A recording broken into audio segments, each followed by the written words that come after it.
Vous allez écouter 2 fois un document. Vous écoutez une émission à la radio. Lisez les questions. Écoutez le document, puis répondez.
Et aujourd'hui, la lutte contre le harcèlement à l'école. Vincent Payon va présenter ce matin un plan qui prévoit des actions de sensibilisation en direction des élèves dès le primaire, mais aussi des formations pour les personnels de l'éducation nationale comme pour les parents.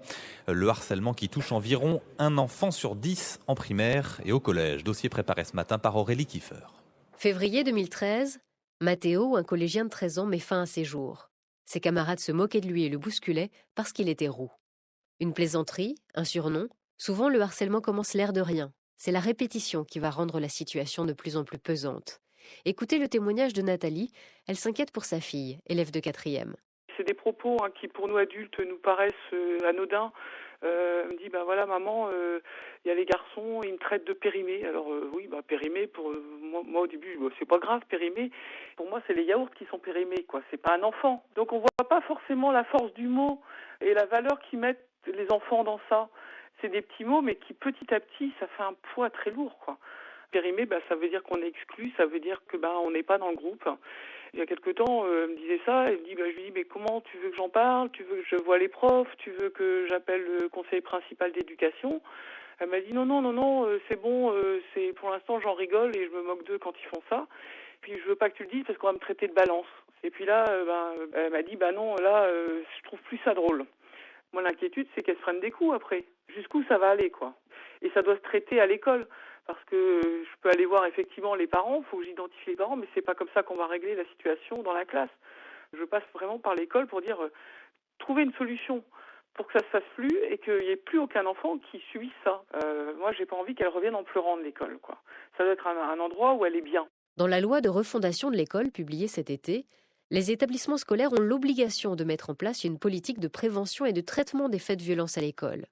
Vincent Payon a souhaité qu'un vaste plan de formation soit mis en place pour que les personnels de l'éducation et les parents apprennent à repérer et à gérer les cas de harcèlement. Éric de Barbieux, délégué ministériel en charge de la lutte contre les violences en milieu scolaire, croit aussi beaucoup à la sensibilisation des enfants et ce dès le primaire. Quand ils sont témoins d'un harcèlement, les élèves manquent souvent d'empathie pour la victime, constate Éric de Barbieux. En s'appuyant sur des dessins animés ou des histoires, il les incite à changer de point de vue. Il s'agit d'un dilemme moral, comme on dit, où je propose la situation suivante au groupe d'enfants. C'est le petit Paul qui va chez l'épicier avec le petit Mohamed. Et histoire d'inverser les stéréotypes aussi, c'est le petit Paul qui vole des bonbons à l'épicier. Et là, la question que je pose aux élèves, c'est est-ce que Mohamed doit dire à l'épicier que Paul a volé des bonbons? Réponse unanime des enfants, oh non, on n'est pas des balances, on ne sait jamais, ça pourrait nous arriver, etc. etc. J'ai fait avec un CE2 ça.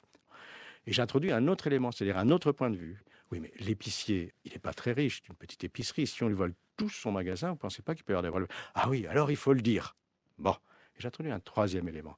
Mais les parents du petit Paul, ils ne sont pas très riches. Alors, est-ce qu'il faut le dire? Ah, les enfants, qu'est-ce qu'ils disent? Ah on ne sait pas. Et c'est le début du changement. On s'est mis là à la place de 3 points de vue différents, dont peut-être aucun n'est le bon.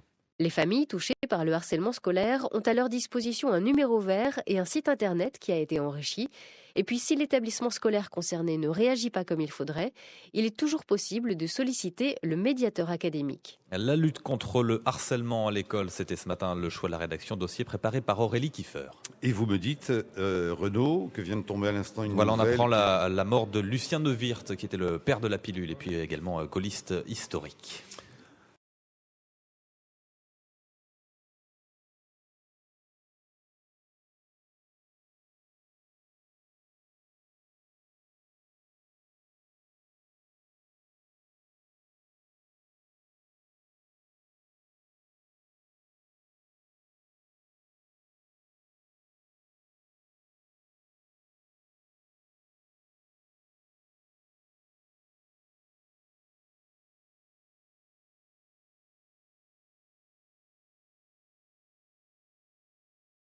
Et aujourd'hui, la lutte contre le harcèlement à l'école. Vincent Payon va présenter ce matin un plan qui prévoit des actions de sensibilisation en direction des élèves dès le primaire, mais aussi des formations pour les personnels de l'éducation nationale comme pour les parents.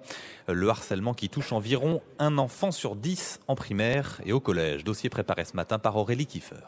Février 2013, Mathéo, un collégien de 13 ans, met fin à ses jours. Ses camarades se moquaient de lui et le bousculaient parce qu'il était roux. Une plaisanterie, un surnom, souvent le harcèlement commence l'air de rien. C'est la répétition qui va rendre la situation de plus en plus pesante. Écoutez le témoignage de Nathalie, elle s'inquiète pour sa fille, élève de 4e. C'est des propos qui pour nous adultes nous paraissent anodins. Elle me dit, ben voilà maman, il y a les garçons, ils me traitent de périmé. Alors oui, périmé, pour moi au début, c'est pas grave, périmé. Pour moi, c'est les yaourts qui sont périmés, quoi. C'est pas un enfant. Donc on voit pas forcément la force du mot et la valeur qu'ils mettent les enfants dans ça. C'est des petits mots, mais qui petit à petit, ça fait un poids très lourd, quoi. Périmé, ça veut dire qu'on est exclu, ça veut dire que on n'est pas dans le groupe. Il y a quelque temps, elle me disait ça, je lui dis, mais comment tu veux que j'en parle? Tu veux que je voie les profs? Tu veux que j'appelle le conseiller principal d'éducation? Elle m'a dit non, c'est bon, c'est pour l'instant j'en rigole et je me moque d'eux quand ils font ça. Puis je veux pas que tu le dises parce qu'on va me traiter de balance. Et puis là, elle m'a dit, non, là, je trouve plus ça drôle. Moi, l'inquiétude, c'est qu'elle se prenne des coups après. Jusqu'où ça va aller, quoi. Et ça doit se traiter à l'école. Parce que je peux aller voir effectivement les parents, il faut que j'identifie les parents, mais c'est pas comme ça qu'on va régler la situation dans la classe. Je passe vraiment par l'école pour dire, trouver une solution pour que ça se fasse plus et qu'il n'y ait plus aucun enfant qui subisse ça. Moi, j'ai pas envie qu'elle revienne en pleurant de l'école, quoi. Ça doit être un endroit où elle est bien. Dans la loi de refondation de l'école publiée cet été, les établissements scolaires ont l'obligation de mettre en place une politique de prévention et de traitement des faits de violence à l'école. Vincent Payon a souhaité qu'un vaste plan de formation soit mis en place pour que les personnels de l'éducation et les parents apprennent à repérer et à gérer les cas de harcèlement. Éric de Barbieux, délégué ministériel en charge de la lutte contre les violences en milieu scolaire, croit aussi beaucoup à la sensibilisation des enfants et ce dès le primaire. Quand ils sont témoins d'un harcèlement, les élèves manquent souvent d'empathie pour la victime, constate Éric de Barbieux. En s'appuyant sur des dessins animés ou des histoires, il les incite à changer de point de vue. Il s'agit d'un dilemme moral, comme on dit, où je propose la situation suivante au groupe d'enfants. C'est le petit Paul qui va chez l'épicier avec le petit Mohamed. Et histoire d'inverser les stéréotypes aussi, c'est le petit Paul qui vole des bonbons à l'épicier. Et là, la question que je pose aux élèves, c'est est-ce que Mohamed doit dire à l'épicier que Paul a volé des bonbons? Réponse unanime des enfants, oh non, on n'est pas des balances, on ne sait jamais, ça pourrait nous arriver, etc. etc. J'ai fait avec un CE2 ça. Et j'ai introduit un autre élément, c'est-à-dire un autre point de vue. Oui, mais l'épicier, il n'est pas très riche, c'est une petite épicerie. Si on lui vole tout son magasin, vous ne pensez pas qu'il peut y avoir des problèmes? Ah oui, alors il faut le dire. Bon, et j'ai introduit un troisième élément. Mais les parents du petit Paul, ils ne sont pas très riches. Alors, est-ce qu'il faut le dire? Ah, les enfants, qu'est-ce qu'ils disent? Ah on ne sait pas. Et c'est le début du changement. On s'est mis là à la place de 3 points de vue différents, dont peut-être aucun n'est le bon. Les familles touchées par le harcèlement scolaire ont à leur disposition un numéro vert et un site internet qui a été enrichi. Et puis si l'établissement scolaire concerné ne réagit pas comme il faudrait, il est toujours possible de solliciter le médiateur académique. La lutte contre le harcèlement à l'école, c'était ce matin le choix de la rédaction, dossier préparé par Aurélie Kiefer. Et vous me dites, Renaud, que vient de tomber à l'instant une voilà, nouvelle. on apprend la mort de Lucien Neuwirth, qui était le père de la pilule, et puis également gaulliste historique.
Et aujourd'hui, la lutte contre le harcèlement à l'école. Vincent Payon va présenter ce matin un plan qui prévoit des actions de sensibilisation en direction des élèves dès le primaire, mais aussi des formations pour les personnels de l'éducation nationale comme pour les parents. Le harcèlement qui touche environ un enfant sur 10 en primaire et au collège. Dossier préparé ce matin par Aurélie Kiefer. Février 2013, Mathéo, un collégien de 13 ans, met fin à ses jours. Ses camarades se moquaient de lui et le bousculaient parce qu'il était roux. Une plaisanterie, un surnom, souvent le harcèlement commence l'air de rien. C'est la répétition qui va rendre la situation de plus en plus pesante. Écoutez le témoignage de Nathalie, elle s'inquiète pour sa fille, élève de 4e. C'est des propos qui pour nous adultes nous paraissent anodins. Elle me dit voilà maman, il y a les garçons, ils me traitent de périmé. Alors oui, périmé pour moi au début, c'est pas grave périmé.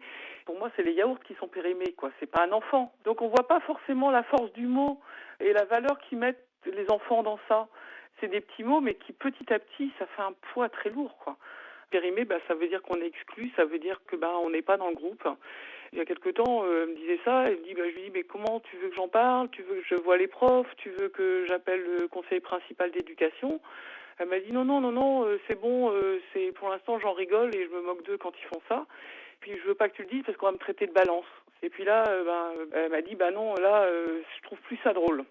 Moi l'inquiétude c'est qu'elle se prenne des coups après. Jusqu'où ça va aller quoi. Et ça doit se traiter à l'école. Parce que je peux aller voir effectivement les parents, il faut que j'identifie les parents, mais c'est pas comme ça qu'on va régler la situation dans la classe. Je passe vraiment par l'école pour dire trouver une solution pour que ça se fasse plus et qu'il n'y ait plus aucun enfant qui subisse ça. Moi, j'ai pas envie qu'elle revienne en pleurant de l'école, quoi. Ça doit être un endroit où elle est bien. Dans la loi de refondation de l'école publiée cet été, les établissements scolaires ont l'obligation de mettre en place une politique de prévention et de traitement des faits de violence à l'école. Vincent Payon a souhaité qu'un vaste plan de formation soit mis en place pour que les personnels de l'éducation et les parents apprennent à repérer et à gérer les cas de harcèlement. Éric de Barbieux, délégué ministériel en charge de la lutte contre les violences en milieu scolaire, croit aussi beaucoup à la sensibilisation des enfants et ce dès le primaire. Quand ils sont témoins d'un harcèlement, les élèves manquent souvent d'empathie pour la victime, constate Éric de Barbieux. En s'appuyant sur des dessins animés ou des histoires, il les incite à changer de point de vue. Il s'agit d'un dilemme moral, comme on dit, où je propose la situation suivante au groupe d'enfants. C'est le petit Paul qui va chez l'épicier avec le petit Mohamed. Et histoire d'inverser les stéréotypes aussi, c'est le petit Paul qui vole des bonbons à l'épicier. Et là, la question que je pose aux élèves, c'est est-ce que Mohamed doit dire à l'épicier que Paul a volé des bonbons? Réponse unanime des enfants, oh non. On n'est pas des balances, on ne sait jamais, ça pourrait nous arriver, etc. etc. J'ai fait avec un CE2 ça. Et j'ai introduit un autre élément, c'est-à-dire un autre point de vue. Oui, mais l'épicier, il n'est pas très riche, c'est une petite épicerie. Si on lui vole tout son magasin, vous ne pensez pas qu'il peut y avoir des vols? Ah oui, alors il faut le dire. Bon, et j'ai introduit un troisième élément. Mais les parents du petit Paul, ils ne sont pas très riches. Alors est-ce qu'il faut le dire? Ah, les enfants, qu'est-ce qu'ils disent? Ah on ne sait pas. Et c'est le début du changement. On s'est mis là à la place de 3 points de vue différents, dont peut-être aucun n'est le bon. Les familles touchées par le harcèlement scolaire ont à leur disposition un numéro vert et un site internet qui a été enrichi. Et puis si l'établissement scolaire concerné ne réagit pas comme il faudrait, il est toujours possible de solliciter le médiateur académique. La lutte contre le harcèlement à l'école, c'était ce matin le choix de la rédaction, dossier préparé par Aurélie Kiefer. Et vous me dites, Renaud, que vient de tomber à l'instant une Voilà, on nouvelle. apprend la mort de Lucien Neuwirth, qui était le père de la pilule et puis également gaulliste historique.